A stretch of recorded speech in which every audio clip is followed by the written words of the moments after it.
দৰঙৰ খাৰুপেটীয়া আৰক্ষী থানাৰ অন্তৰ্গত গলন্দি চাহ বাগিচা গাঁৱৰ মুন্নাফালীৰ 16 বছৰীয়া পুত্ৰ আবু বক্কৰ ছিদ্দিকী নিৰুদ্দেশ। 1.5 মাহ ধৰি নিৰুদ্দেশ হৈ আছে মাদ্ৰাছাৰ ছাত্ৰজন। গলন্দি দুলিয়াপাৰা ডিফু শ্বেখ হাফিজিয়া মিছন মাদ্ৰাছাত অধ্যয়নৰত অৱস্থাত আছিল আবু বক্কৰ ছিদ্দিকী। 1.5 মাহ পূৰ্বে হঠাৎ পুৱাৰ ভাগত মাদ্ৰাছাৰ পৰা নেপালী বজাৰলৈ গৈছিল ছাত্ৰজন। কিন্তু পুনৰ উভতি নহাত বিভিন্ন ঠাইত বিচাৰ খোচাৰ কৰিও কোনো সুসূত্ৰ ওলোৱা নাই ছাত্ৰজনৰ। খাৰুপেটীয়া আৰক্ষী থানাত এখন অভিযোগ দাখিল কৰা হয় যদিও বৰ্তমানলৈ ছাত্ৰজনৰ কোনো সুসূত্ৰ নোপোৱাত পৰিয়ালৰ মাজত হাহাকাৰ অৱস্থাৰ সৃষ্টি হৈছে। পুত্ৰৰ ফটো হাতত লৈ সদাকৈ ৰাইজক প্ৰীতিৰ কাতৰ আহ্বান। কোনোবাই আবু বক্কৰ ছিদ্দিকীৰ সন্ধান পালে ওচৰৰ আৰক্ষী থানাত বা উল্লেখিত ফোন নম্বৰত যোগাযোগ কৰাৰ আহ্বান পিতৃৰ।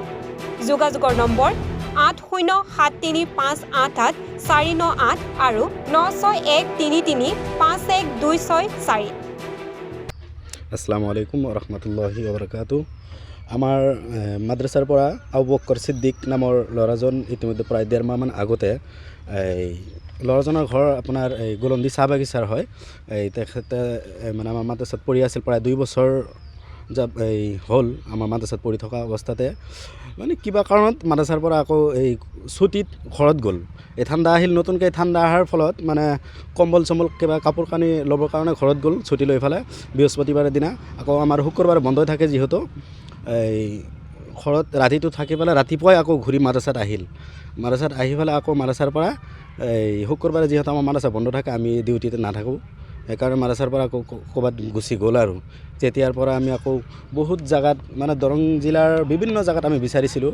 ক'তো আমাৰ যিমান আলহী আছিল বা যিমান জেগা মাদ্ৰাছা মছজিদ আছিল মানে সকলোতে আমি বিচাৰিছিলোঁ, কিন্তু ল'ৰাটোক নাপালোঁ।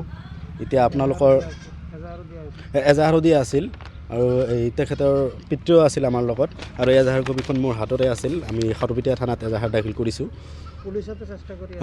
পুলিচেও আৰক্ষী মহোদয়েও মানে সিহঁতেও চেষ্টা কৰি আছে, বিচাৰি আছে, আমাকো বিচাৰিবলৈ দিছে, পোৱা নাই এতিয়ালৈকে, সন্ধান পোৱা নাই আমি। এতিয়া আপোনালোকক মানে ক'ব বিচাৰিছোঁ, ল'ৰাটোক যদি আপোনালোকে ক'ৰবাত দেখা পায় স্থানীয় আৰক্ষীক মহোদয়ক থানাত জনাই দিলে হ'ল, নতুবা আমাৰ যোগাযোগ নম্বৰত স্ক্ৰীণত নম্বৰ দিয়া আছে, আমাৰ এইটো নম্বৰত যোগাযোগ কৰিবলৈ আপোনালোকক মই অনুৰোধ জনালোঁ।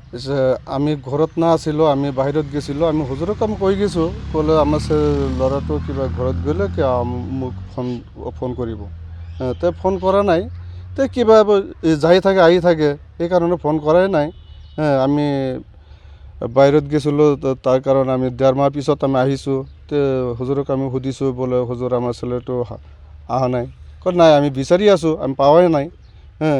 তে তাৰপিছত আমিও বিচাৰিলোঁ, বিভিন্ন জেগাত আমাৰ যিমানখিনি আলহী আছে আমি ইমানখিনি আমি চাইছোঁ, আমি পোৱা নাই। তাৰ পিছে আজি আমি কিবা এটা কৰিছোঁ যে য'ত থাকক মোৰ ল'ৰাটো কিবা আৰক্ষীৰ হাতত পঞ্চাই দিব, য'ত থাকক। আমাৰ আৰু মোৰ লগত কিবা এটা যোগাযোগ কৰিলে হ'ল, এইটোৱে আমাৰ অনুৰোধ জনাইছোঁ। আমি খুব কাবু কৰিছোঁ।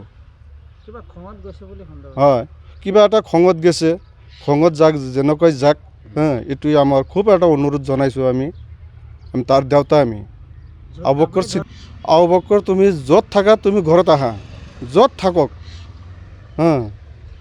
য'ত থাকা তুমি,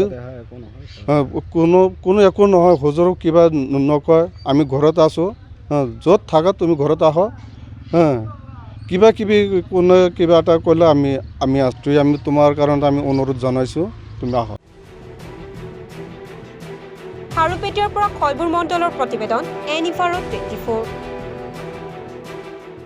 নমস্কাৰ, মই অজয় ফুকন, আৰু এইখিনিতে সমূহ এনি ভাৰত চেনেলটোৰ যিসকল কৰ্মকৰ্তা আছে সকলোৰে মোৰ ফালৰ পৰা শুভেচ্ছা জ্ঞাপন কৰিছোঁ।